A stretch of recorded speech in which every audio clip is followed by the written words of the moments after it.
दोस्तों, उम्मीद है आप सब खैरियत से होंगे। आज की ये वीडियो उन लोगों के लिए है जो अपनी जिंदगी में कुछ सीखना चाहते हैं, जो चाहते हैं कि उनके दिल को कोई बात लगे और वो एक बेहतर इंसान बन सकें। आइए सुनते हैं कुछ ऐसी सुनहरी नसीहतें जो शायद आपकी सोच बदल दें। कभी भी माजी की गलतियों को अपना हाल खराब न करने दो। जो वक्त चला जाए वो कभी वापस नहीं आता, इसलिए हर लम्हे को कीमती जानो। छोटे ख्वाब मत देखो, क्योंकि इनमें कामयाबी भी छोटी होती है। शुक्रगुजार बनो, क्योंकि नाशकरी दिल को सियाह कर देती है। सादा जिंदगी गुजारो, सुकून खुद ही आ जाएगा। जो रिश्ते दिल से निभाए जाएं वो कभी नहीं टूटते। इज्जत देना सीखो, वरना सब कुछ पाकर भी तन्हा रह जाओगे। रिश्ते खून से नहीं, एहसास से जड़ते हैं। माँ बाप का दिल न दिखाओ, वरना सारी दुनिया का सुकून खत्म हो जाता है।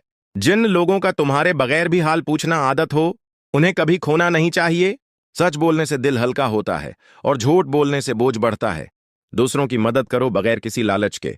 गुरूर इंसान को इंधा कर देता है, आजिज़ी अल्लाह के करीब ले जाती है। जो मुआफ करना सीख जाए वो सबसे बड़ा इंसान बन जाता है।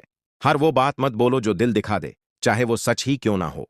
वक्त को जाये न करो, क्योंकि वक्त तुम्हें जाये कर देता है। जो तुम आज बोओगे वही कल काटना पड़ेगा। मेहनत कभी रायगा नहीं जाती, बस सब्र का इम्तिहान देती है। कामयाबी वही पाता है जो वक्त पर उठता है और वक्त पर सोता है। दूसरों की कामयाबी पर हसद न करो, बल्कि सीखो कि उन्होंने कैसे पाया। अगर ये नसीहतें आपके दिल को लगी हों तो बराहे करम इस वीडियो को लाइक करें, चैनल को सब्सक्राइब करें और कमेंट्स में जरूर बताएं कि आपको कौन सी बात सबसे ज्यादा पसंद आई। मैं हूं आपका अपना शैब बलोच। फिर मुलाकात होगी एक नई वीडियो के साथ। तब तक के लिए अल्लाह हाफिज।